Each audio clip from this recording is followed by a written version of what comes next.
దైవం అల్లాహ్ నామంతో ప్రారంభిస్తున్నాను. మీతో 2 నిమిషాల కార్యక్రమం ఖురాన్ యొక్క ప్రవచనం. మహాశిలారా, ఈ రోజున అంతిమ దైవ గ్రంథం, మానవాళి మార్గదర్శక గ్రంథం దివ్య ఖురాన్ నుండి ఒక వాక్యాన్ని మీకు నేను తెలియజేస్తాను.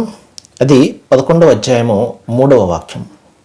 ఖురాన్లో 114 అధ్యాయాలు ఉన్నాయి. అందులో 11వ అధ్యాయం 3వ వాక్యంలో పశ్చాత్తాపము, అదేవిధంగా పాపక్షమాపణ, దీనికి సంబంధించి దైవం ఒక మాట చెప్తున్నాడు. అదేమిటంటే, మీరందరూ మీ ప్రభువును, అంటే మీ దైవాన్ని, మీ సృష్టికర్తను క్షమాభిక్ష కోరండి, ఆయన వైపునకే మీరు మరలి రండి. అప్పుడు ఆయన ఒక నిర్ణీత కాలం వరకు మీకు మంచి జీవన సామాగ్రిని అనుగ్రహిస్తాడు.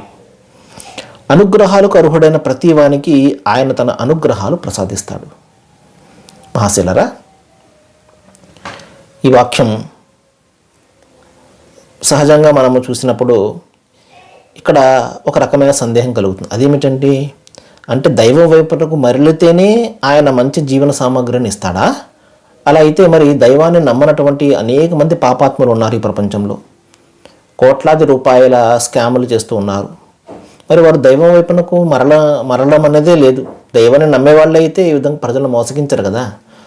ఏదో నామకహ విశ్వాసము, అంటే ఏదో నామమాత్రపు విశ్వాసం ఉన్నది అంతే తప్పించి వాస్తవమైన విశ్వాసి ఏం చేస్తాడు? దైవ విశ్వాసి ప్రజలకు అన్యాయం చేయడానికి భయపడతాడు. ఎందుకంటే దైవాన్ని ఫేస్ చేయాలి. అతను దైవం అడుగుతాడు, ఎందుకు ఆ విధంగా నువ్వు మోసం చేశావు అని చెప్పేసి. కాబట్టి ఈ విధంగా ఒక నామమాత్రపు విశ్వాసులు వీళ్ళందరూ కూడా వాస్తవమైనటువంటి దైవభీతి ఉండేవాళ్ళు కాదు. సరే, మరి వీళ్ళందరికీ అనేకమైనటువంటి అనుగ్రహాలు ఉన్నాయి కదా, అనేక కోట్లాది రూపాయల డబ్బులు ఉన్నాయి కదా, విలాసవంతమైనటువంటి జీవితాన్ని అనుభవిస్తున్నారు కదా. మరి ఇక్కడ ఇదేమిటి? తన వైపునకు మరలే వారికే దైవము అనుగ్రహాలకు అర్హుడైనటువంటి ప్రతి వ్యక్తికి అనుగ్రహాలు ప్రసాదిస్తాడంటున్నాడు అన్న ప్రశ్న అన్న ఒక సందేహం. దైవ ప్రవక్త వద్దకు ఇటువంటి సందేహం వచ్చినప్పుడు దైవ ప్రవక్త ఏం చెప్పారంటే, ఒక సందర్భంలో సముద్రంలో నీటిని ముంచినప్పుడు ఆ నీటికి ఏదైతే తగులుతుందో, ఆ చుక్క నీరు ఏదైతే ఉందో అదే ప్రపంచము, ఆ సముద్రం అంతా కూడా దైవం వద్ద ఉన్నటువంటి పరలోకము అన్నారు. కాబట్టి దైవం ఇక్కడ చెప్పేది పరలోకంలో ఉన్నటువంటి అనుగ్రహాల గురించి చెప్తున్నాడు. ప్రాపంచిక అనుగ్రహాలు మనం ఒక సందర్భంలో తెలుసుకున్నాము.